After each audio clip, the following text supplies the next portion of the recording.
प्रिय बंधु, जय भीम, जय भारत, नमः बुद्धाय।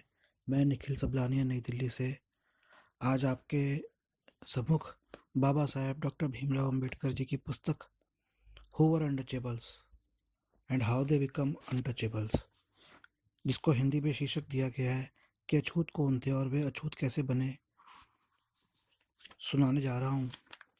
और मैं आपको ये सुनाने से पहले एक बात कहना चाहता हूँ कि हम पुस्तकों के ऑडियो बनाते हैं, इसका अर्थ ये नहीं है कि आप पुस्तकें ना खरीदें।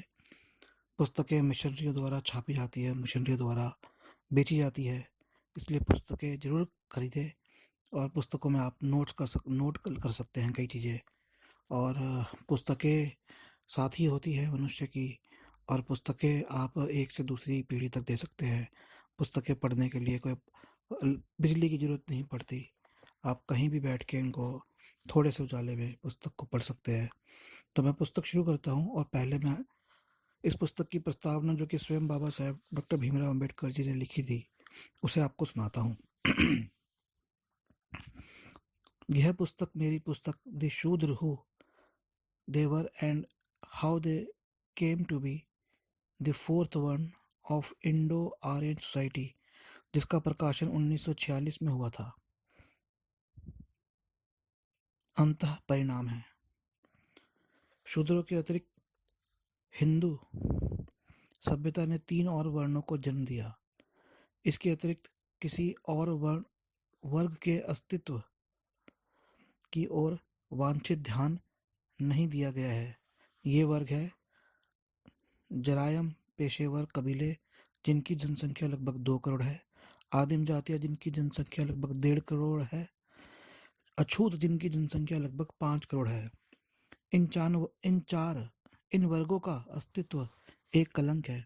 तो जैसे कि ये पुस्तक जो है, ये पुस्तक न केवल शेड्यूल कास्ट के ऊपर बैठ रही है, बल्कि जो कबीले हैं, ट्राइब्स हैं, और जो शेड्यूल ट्राइब्स हैं, जिनको आज हम आदिवासी शेड्यूल ट्राइब बोलते हैं, तो उनकी सबको लेकर यह पुस्तक लिखी गई है।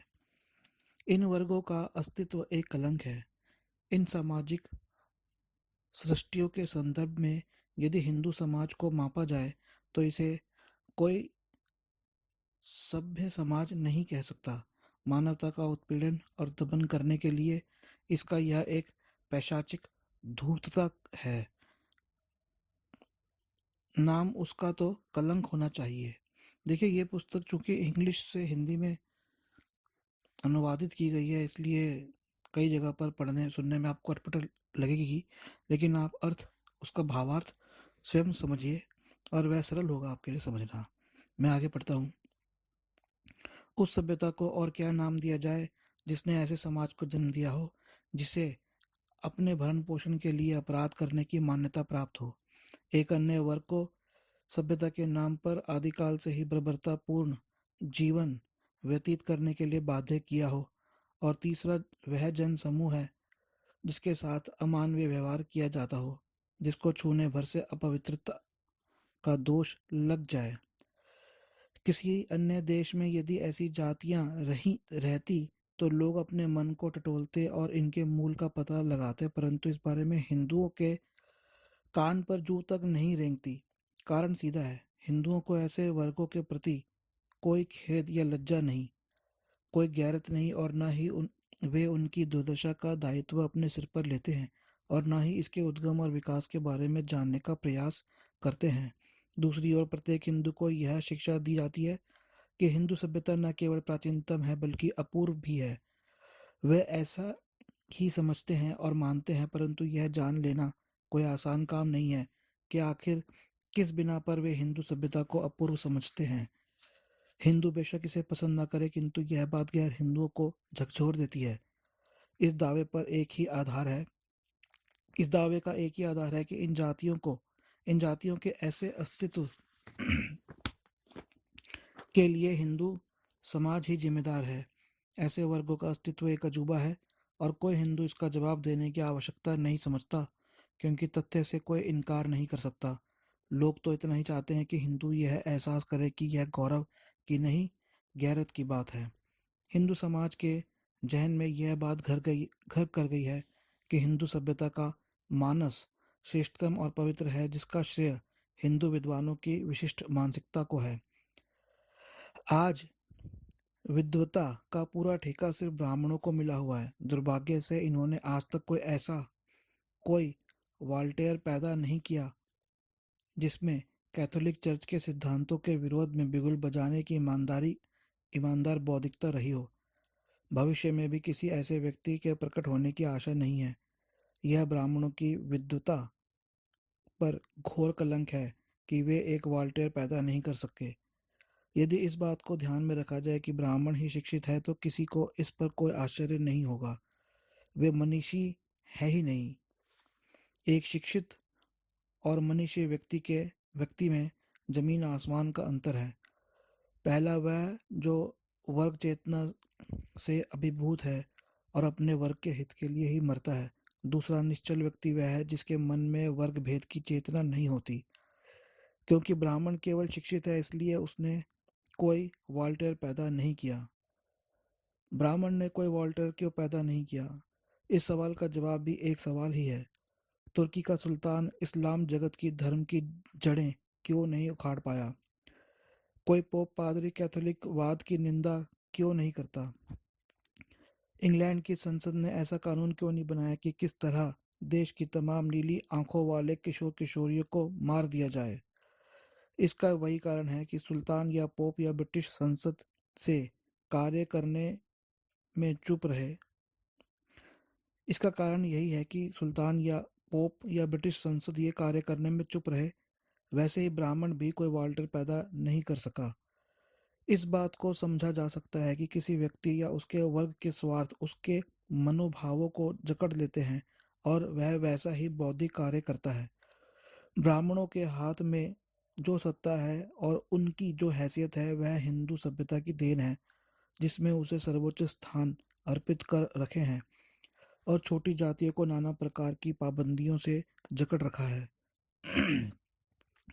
ताकि निम्न वर्ग विद्रोह कर ब्राह्मणों को चुनौती नहीं दे सके। यह ध्रुव सत्य है कि प्रत्येक ब्राह्मण ब्राह्मणवाद का मुकुट धारण किए ही रहेगा, चाहे वह रूढ़िवादी हो या नहीं, वह पुरोहित हो या गृहस्थ, विद्वान हो अथवा बुद्धिहीन। ब्राह्मण वाल्टर कैसे बन सकता है? ब्राह्मणों में से कोई वाल्टर पैदा हो गया तो वह उस सभ्यता के लिए प्रत्यक्ष खतरा बन जाएगा जिसकी रचना ब्राह्मण की श्रेष्ठता बनाए रखने के लिए की गई है। सत्यता यह है कि ब्राह्मण की बौद्धिकता इसी दायरे में सीमित है और उसे यह चिंता बनी रहती है कि उसका स्वार्थ सिद्ध होता रहे। उसकी ये अंतर्निहित दुर्बलताएं हैं, इसलिए उसकी प्रतिभा उस सीमा तक नहीं उभरती जिस सीमा तक उसकी ईमानदारी और दयानतदारी का तकाजा है। उसके सिर पर यही भय सवार रहता है कि उसके वर्ग और वैयक्तिक स्वार्थों को हानि ना पहुंचने पाए। वह पर गुस्सा तो इस बात पर आता है कि ब्राह्मण साहित्य की पोल खोलने के प्रयासों को ब्राह्मण लेखक सहन नहीं कर पाते। वह स्वयं भी रूढ़िवादी भंजक की भूमिका निभाने को तैयार नहीं है, चाहे वह कितना ही अनिवार्य क्यों न हो। यानी किसी गैर ब्राह्मण में यह क्षमता है तो ब्राह्मण उसके आड़े आ जाएंगे, या तो उनके होठ सिल जाएंगे या फिर बड़े अजीबो गरीब ढंग से उसको सीधे सीधे खारिज कर देंगे, उसे ऐसे व्यर्थ घोषित कर देंगे या फिर उसे व्यर्थ घोषित कर देंगे। ब्राह्मण साहित्य की कलाई खोलने के लिए लिखने पर मैं इन नीच हरकतों का शिकार हो चुका हूँ। ब्राह्मण विद्वानों के इस रवैये के बावजूद मुझे अपना काम पूरा करना है, क्योंकि इन वर्गों की उत्पत्ति के विषय में अनुसंधान अभी हुआ ही नहीं है।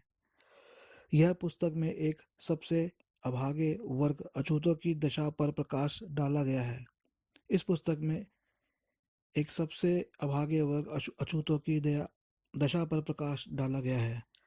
अछूतों की संख्या तीनों में से सर्वाधिक है, उनका अस्तित्व भी सर्वाधिक अस्वाभाविक है, फिर भी उनकी उत्पत्ति के विषय में कोई जानकारी इकट्ठा नहीं की गई। तो ये जो 3 वर्ग बताए थे, उनमें से अछूतों की दुर्दशा के ऊपर यह है पुस्तक।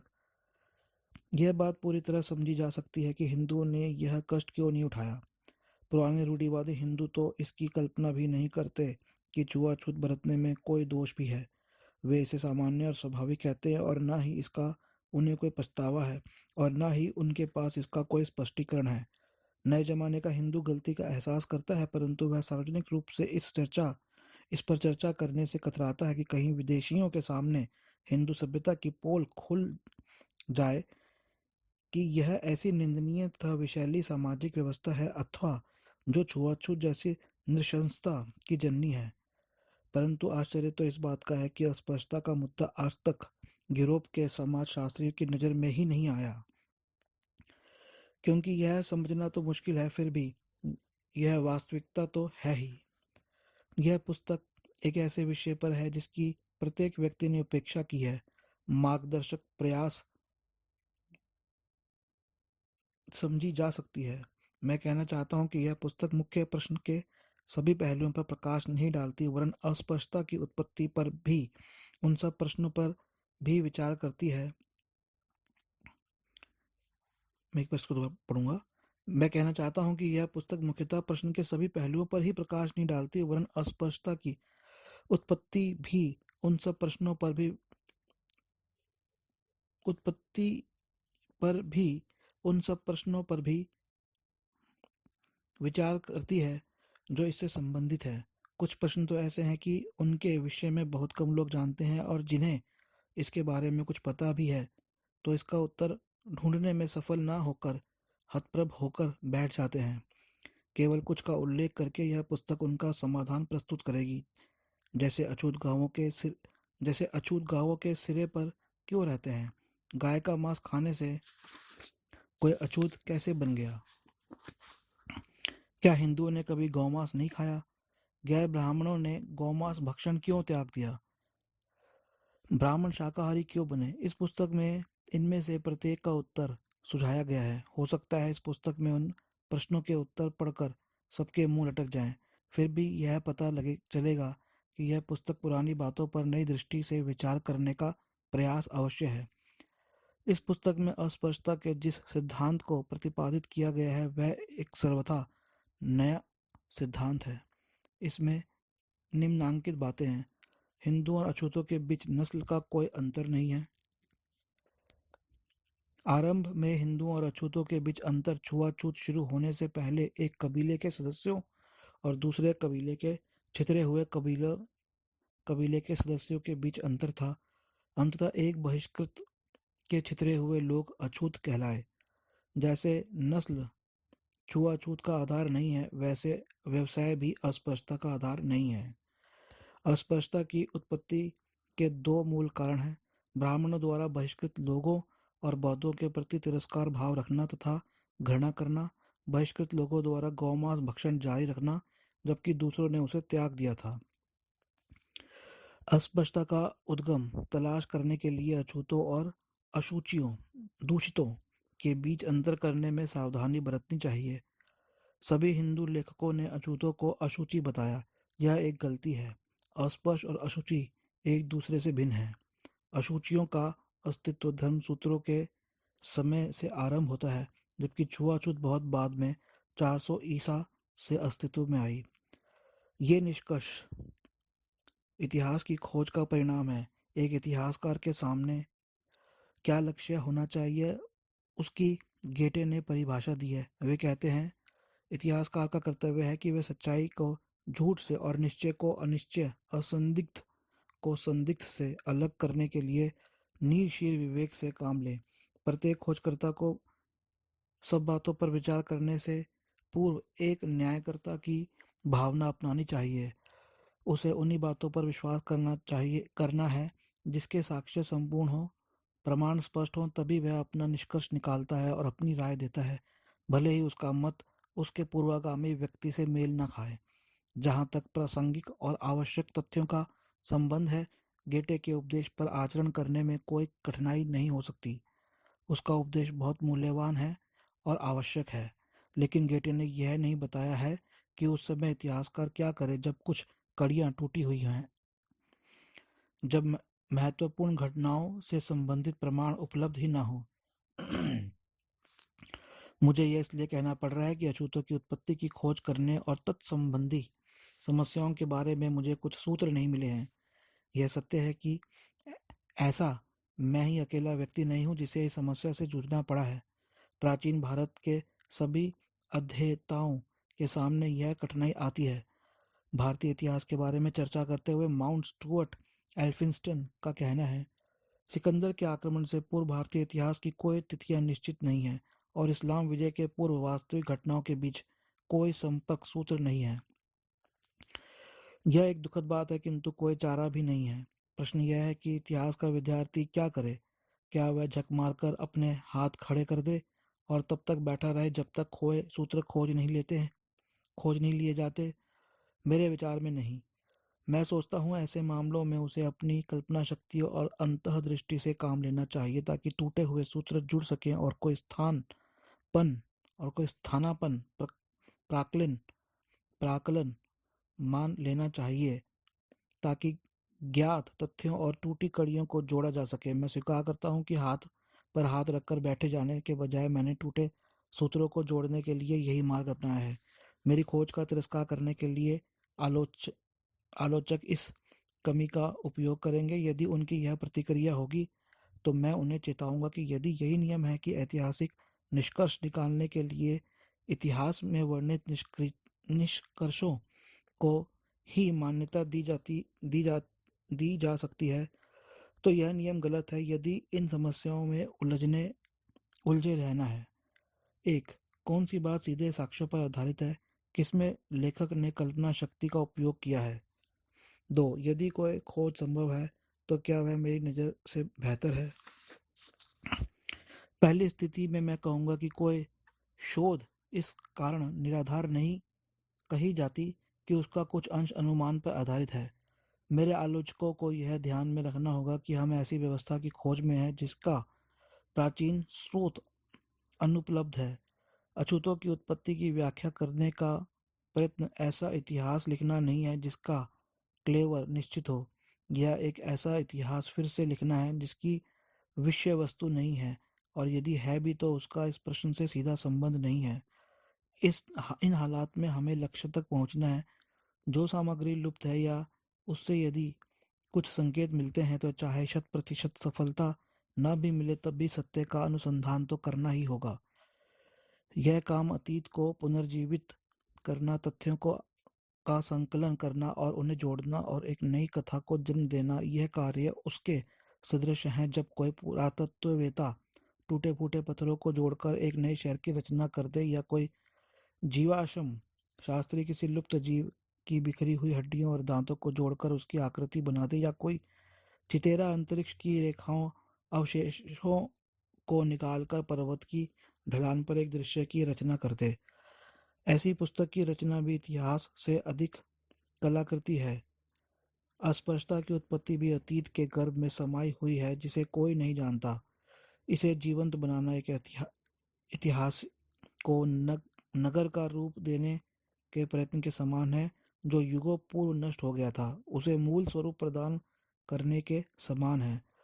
इसके लिए कल्पना और अनुमान एक महत्वपूर्ण भूमिका निभा सकती हैं, परंतु यह किसी खोज के तिरस्कार का कारण नहीं हो सकता।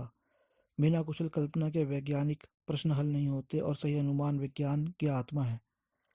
जैसा कि मैक्सिम गोर्की ने कहा है, विज्ञान और साहित्य में पर्याप्त समानता है। दोनों के लिए तुलना और अन्वेषण अध्ययन बहुत महत्वपूर्ण है।